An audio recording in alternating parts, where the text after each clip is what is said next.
YouTube commenter asked me this week my thoughts on Road to the Show and franchise mode in MLB The Show 23. And truthfully, I didn't have any opinions on franchise. I don't touch the damn mode. Road to the Show, I had a little bit to say, but not a ton. But my lack of franchisal knowledge got me thinking about the mode. I couldn't resist the urge to give it a try. And so the mode actually gave me some inspiration for this video. It is the MLB offseason, and trades are flying. Contracts are being thrown out. It has taken me literal hours this evening to wrap my head around Shohei Ohtani's deferral money, and I'm not sure I still get it. I'm gonna need a present lawyer in my house to walk me through how it works. But this isn't about free agency today. This is about trades. MLB The Show is notorious, specifically in its franchise mode, for having pretty terrible trade logic. They say they fix it every year, and truly I think they try. But if the trades I'm about to show you prove anything, it's that trade logic still doesn't exist. What's going on, everybody? Welcome back to the channel. If you're new here, hello, my name is Kenny, aka kdjTV. I upload MLB The Show content every Monday through Thursday, right here, with this face. We're on the road to 2,000 subscribers. Of course, hit that subscribe button. It'll make my day. And always comment down below your thoughts on what we're talking about here. I love to start conversations in the community. Let's jump into some of the worst trades you'll ever see. So for this little social experiment, I had two separate franchises running. In the first franchise, I chose the Oakland Athletics. Why? Because I didn't think anybody would want to trade with me. I wanted the computer to go crazy with itself. And in this save file, I didn't do a thing. I simulated through the trade deadline, I went to the transactions page, and I saw what chaos ensued while I was there. And then in the second franchise, I chose the Yankees, I turned off budgets, and I did a fantasy draft. I simulated the fantasy draft, and then I did exactly what I did before. I simulated through the trade deadline, I checked the transaction log, and started crying. There were a lot of trades that went down. We're not clearly going to talk about every single one, but there are 17, 9 from the Athletics franchise, 7 from the other franchise, or maybe it was 8, I can't do math, whatever. We're going to talk about those specific ones. Now, it's important to keep this in mind in SDS's defense. One player we're going to talk about who got traded is Lucas Giolito. I don't think SDS ever would have projected that he'd fall off a cliff and pitch for 3 separate teams this year, so the value there is a little skewed. But then you're going to see some other trades of some really high-ranking prospects, and you're going to scratch your head and scratch your face and maybe scratch your nuts and be like, what in the hell? Another thing to keep in mind is how SDS places like potential ratings on a lot of players. There could be prospects that maybe have not panned out, but they have very high potential in MLB The Show, and that's why they command more of a return. I'm not saying it's okay. I'm not necessarily defending the fact that that's how it works. I'm just telling you that's how it works. And then the other thing to keep in mind is that there are strict limitations on how trades can work in MLB The Show in terms of number of players involved, money going back and forth, 3-team trades. There's a lot of stuff that you just can't do. That in itself is very unrealistic, and I hope it's something that they work on moving forward as soon as MLB The Show 24. But remember, keep all of this in mind as we talk about these horrific, god-awful, very stupid trades. When we get to the Yankees portion of this video, the Yankees franchise, I'll signify when we get there. Just remember, or just keep in mind, I did not mention any teams when we talk about that save file because there were no budgets, and keeping track of teams would have just been confusing. We're just talking about player for player, or players, and the teams don't matter. We start off with the Oakland Athletics franchise. I made no active trades myself, so I want to keep that in mind. Any Athletics trade that occurred happened by the computer simulating it. The first trade that caught my eye, the Oakland Athletics, actually me. I was hoping nobody would trade with me. Alas, I was wrong. The Boston Red Sox gave me Marcelo Meyer for Zach Geloff. No shade to Zach Geloff. He's a fun little player. He had a very nice rookie season.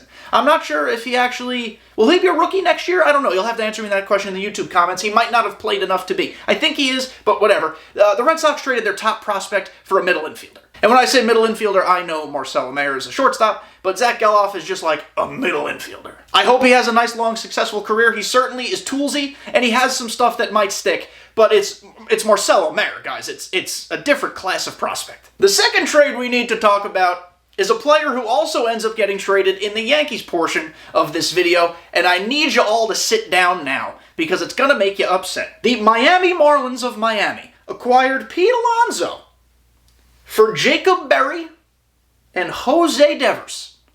What the hell? Now, I've heard of Jose Devers. I don't know how good of a prospect he is. I will admit I've never heard of Jacob Berry. He could very well be a nobody. but the Marlins got Pete Alonso for 2 useless pieces. Another thing that we can talk about here, and I don't know how SDS would figure out how to program it, is the frequency of interdivision trades. In no world, if the Mets ever trade Pete Alonso, will they trade him to the Marlins? The only way that happens is if it's the most ridiculous return you've ever seen.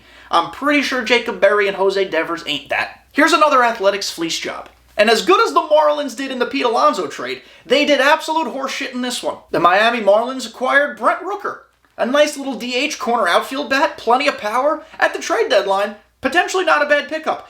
They traded their first-round pick Noble Meyer for him. No disrespect to Brent Rooker. He had quite the season in Oakland, maybe one that nobody expected. Noble Meyer is like a future 3-starter at worst. He's a high school kid. He's got all the shit to be an ace. And they got Brent Rooker for him. Hello? This trade caught my eye maybe because I recognized one of the prospect names in it. I'm not quite sure the current standing of said prospects, so Angels fans are going to have to help me out. But the Angels acquired Zach McKinstry, a super utility guy, has got a couple tools. He's not the best, he's not the worst. For Kyron Paris, who I thought was a pretty highly rated prospect, and Davis Daniel, who I've never heard of before. Now, the next trade is supremely interesting. It's actually quality for quality, I think. But the issue I want to talk about here, and it might be our issue as opposed to SDS's issue, is that we know the real value of certain players to certain teams, value that doesn't show up in an algorithm or a box score, whereas there is perceived value in a video game. So just keep that in mind when we talk about how the Cleveland Guardians acquired C.J. Abrams, a Nationals building block who had a pretty damn good season, for Daniel Espino, who is an up-and-coming pitching prospect. We know the Guardians are a pitching factory, but I don't know, I feel like the Nationals would rather have C.J. Abrams. But maybe I'm wrong on that? I don't know. I'd welcome to your opinions on anything here that we talk about. I would say 15 of these 17 trades are slam dunk horseshit. The next 2 trades caught my eye because they both involve the Reds. And one would seem to precede the other as a reason to not trade the other person, but here we go. The Cincinnati Reds traded Joey Votto to the Cubs. Never in a million years. For Braylon Marquez. I don't know much about Braylon Marquez. I know he's a lefty pitcher. I don't know if he's a starter, a reliever, a closer, or all of the above. But I know, even though Joey Votto did not have a great season, and other than his leadership did not have much on-field worth to the Reds, Braylon Marquez ain't enough to get Joey Votto. And what does that trade tell you as a real-life baseball fan? Oh, they're trading Joey Votto? They must really love Spencer Steer at first base. Incorrect, because the next trade the Reds made was they traded Spencer Steer to the Padres for Jackson Merrill? Never heard of him either way. And Nathan Mortadella? I don't think he's real. So what the Reds have done here is traded both of their first basemen for useless cannon fodder position players and pitchers that they have to put on their 40-man and get no value from. Make it make sense. We've got 2 more trades here from this save file. In this one, the Diamondbacks, who exceeded all expectations, so I knew some weird things were going to happen, potentially, in this file, but the D-backs acquired Andrew McCutchen. Not a bad piece for a World Series run if you can make him fit on the roster. Yeah, they traded Lourdes Gurriel for him. Why? And that's not me saying Lourdes Gurriel is this great all-star caliber, incredible player. He's a good player, he's a fine player, he had a great postseason. You're just trading a corner outfielder for another corner outfielder, and the corner outfielder you're acquiring is older and worse. I don't understand. That's the type of deal where if the Diamondbacks sucked and they were trying to shed some payroll, maybe they'd take on McCutchen, an expiring contract, and like a prospect for Gurriel or something. But this just don't make sense. And then lastly, in possibly the stupidest trade you as an individual have ever heard. The Arizona Diamondbacks, who clearly have no clue how to run an organization, traded Drew Jones, yes, that Drew Jones, to the Nationals for pretty good reliever, but nothing more than that, Hunter Harvey. That's it. That's the entire trade. If you thought those trades were bad, let's flip-flop over to the Yankees save file and talk about even more moronic stuff. Now again, just to reiterate, there were no budgets, and we did a fantasy draft. Anything goes. I'm not going to pronounce what teams they came from. There is no point in doing so. Doesn't matter. We're just going to talk about the players involved. The first trade was an April trade. You don't see that very often. Christian Walker, a very good first baseman, arguably one of the most underrated players in baseball, was traded for Lucas Giolito and Jalen Beeks. This is where I mentioned Giolito before. We talk about real-life value versus, like, in-game value. Maybe this trade makes more sense if Lucas Giolito's on a heater, but if you look at what happened this year, there ain't no shot Giolito and Beeks is getting you Christian Walker. And here we go, everyone. Here's the other Pete Alonso deal. This one might be worse than the other one. Pete Alonso was traded for Andre Pallante, you know, that Cardinals guy who didn't really do anything this year, and Michael Garlobo.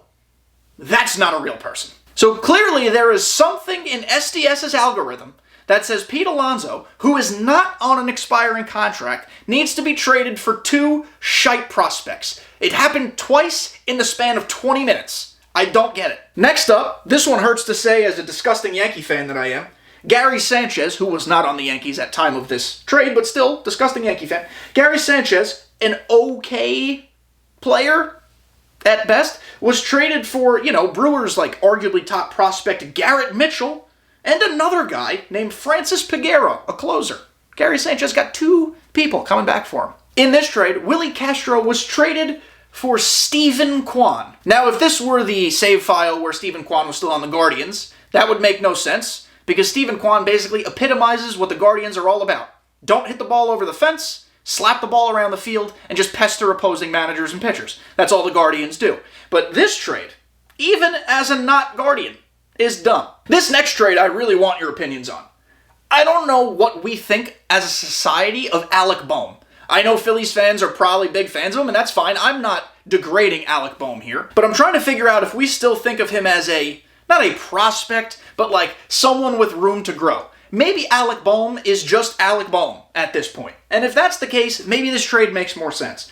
But Alec Bohm and Dylan Floro were packaged for Tommy Edman, who I don't think is better than Alec Bohm in any way. Next up, 2023 breakout star, which again, maybe SDS didn't account for in their fancy algorithm, Josh Naylor was traded for Yanni Chirinos, who is terrible, and Riley Fishman, who might be fake. 2 more for you. In this one, Nick Senzel, a very disappointing baseball player, was traded for up-and-coming catcher/outfielder MJ Melendez. I would argue MJ Melendez, even though he's had some ups and downs, is a lot more valuable than Nick Senzel. And then I purposefully saved this one for last. I skipped it around a few times because it's funny to me. Oscar Inoa. You know, the guy who has a problem with concrete walls? Breaks his hand on them? Yeah. He was traded for Mason Wynn, one of the top infield prospects in all of baseball. If that doesn't tell you the problem with the trade logic in MLB The Show, I don't know what else does. Mason Wynn, who'd probably have to be the cornerstone in the type of Pete Alonso trade that we've been talking about, was instead traded for Oscar Inoa. And then, for Pete Alonso, they got diddly shit. Internet, I need all your thoughts on this. What say you?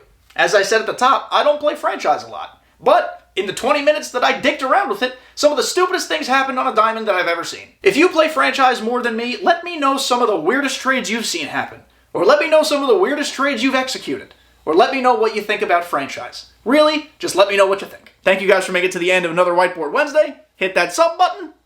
Adios, I'm off to make some shitty trades.